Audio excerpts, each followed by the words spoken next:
It's a containment transition defense. If a team tries to play fast, you can slow them down. If they try to play slow, you can speed them up. You can adjust it according to how you want to play. You have aggressive pickup points to pick up the ball in the back court so that it is not, we call it getting LeBron, getting downhill, so that the player with the ball doesn't have that opportunity. You want to be on a front foot mentality.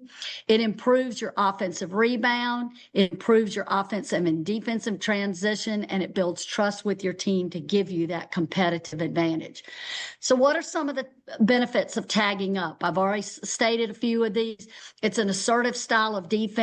You are controlling the tempo. It encourages extra possessions. It forces your opposition to block out all 5 players because you are sending all 5 to the boards, not in a kamikaze fashion, but you are sending them in an organized tag up fashion where they are finding the man that was guarding them and working for the 50-50 ball off the offensive rebound. It gives your team quality looks off of the offensive rebounds, and you'll see that in some later video where we kick out to the top of the key and we have opportunities for threes. And so those are shots that you'll need to practice. Slows down or speeds up a team. If your team doesn't shoot well, the good news is you get more offensive rebounds, and it will have to improve your team's physicality. They're going to have to learn to touch each other and touch their opponents. And then it will improve your defensive rebounding, because as you get good at tagging up, your defense in practice is going to have to work harder to box out. So what does that actually look like? So I've got this done in a fashion, if you can follow the arrows. Shot goes up, and it needs to be a predictable shot. We didn't take wild and crazy shots. Ours were predictable within the offense so that we could be aggressive on the offensive boards, knowing when that shot was coming and knowing when to anticipate it. Be on that front foot mentality. Locate the player that's guarding you. It is the simplest way to match up. And I know for some of you that want to control, I want my best defender on the other team's best offensive player. Well, there's a good chance if you've got a good offensive player that is also a good defensive player, they're probably not going to be matched up. So you're just going to have to live with that. Everybody has to learn to guard. Everybody has to learn to play harder. And so I think it's a great team accountability defense.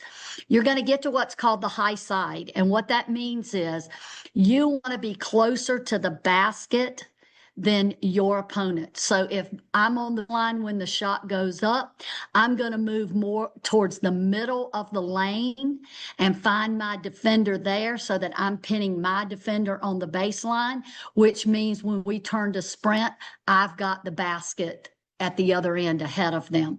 If I'm the post player and I've posted up, I'm going to have to hook myself back out to the front of the rim in order to get between my man and the basket. So your kids have to learn what that high side means.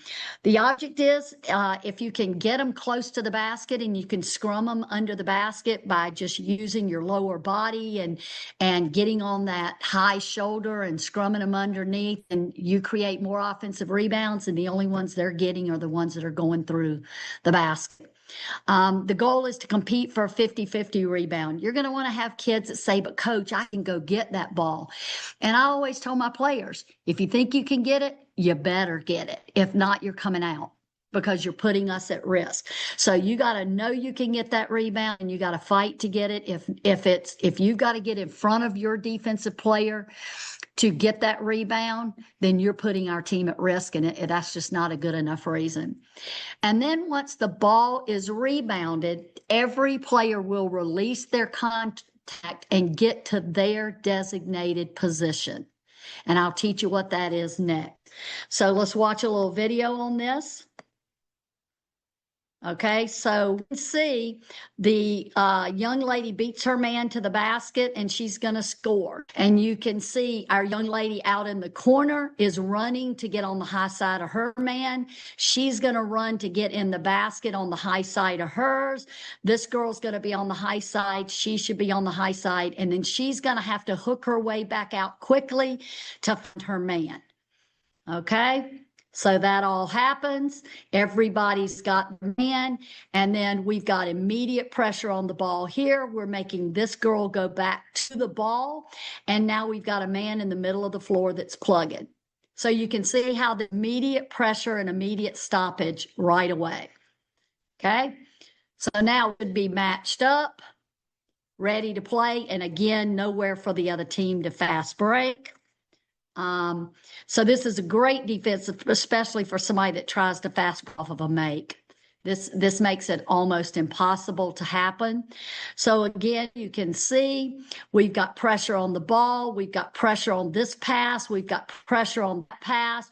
We have pressure on that pass, and we have the plugger, the man whose man is taking it out, the last man down, is in a great help position. Now she can come back, and as you note, when the person changed who was guarding, now the plugger changed. Okay, the man who originally had the ball is now going to become the plugger. So again, we're ready to play. Most of the time we played pack line defense out of this defense. We did not use this as a way of trapping or pressing or any of that. Okay, so this is a shot off of a zone. You can see our point guard penetrated, kicked to the baseline, and now we're a little bit confused on who we're guarding. She's got to tag her up. She's got to tag this one up. This girl's actually tagging up a guard. My point guard's got to work her way back out and get this one, and this girl should come to the top. You're going to see that we're in a great pressure situation, and unfortunately, my two guard gambles and gets out of position. That can't happen. So I guarantee you there was a buzzer where she came out next. So we're really pressuring. She gambles, gets out of position. No need for that. Absolutely no need. So if the video had gone longer, you would have seen a sub for her. We just can't have those gambles. We can't allow ourselves to get out of position. Okay. So overall, what's that view? Number one, shot selection. It needs to be predictable. Number two, you have to sell your tag up as the completion of the offense. I told our players that it was like you were writing a paragraph, and the offense, the tagging up, is the period at an end of a sentence at the end of the paragraph before you started the next graph, which would be moving to defense.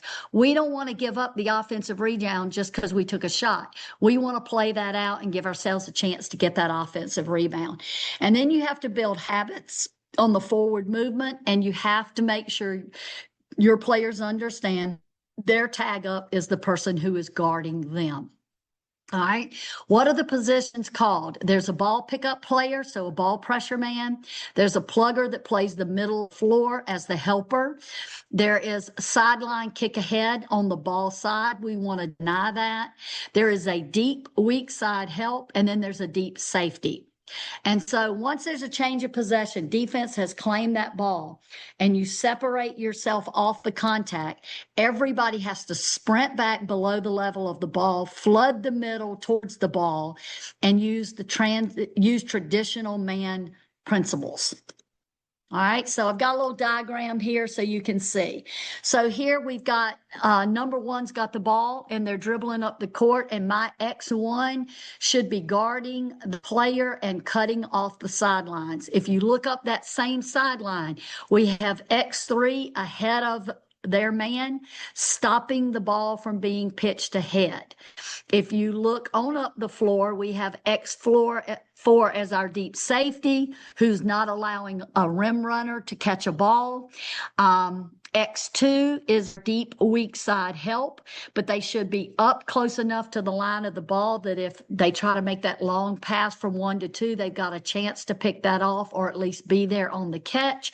And then X5 is below the ball in the middle of the floor playing plugger, so that when X1 turns the ball off the sideline and they dribble towards the middle of the floor, there's a help man waiting on them.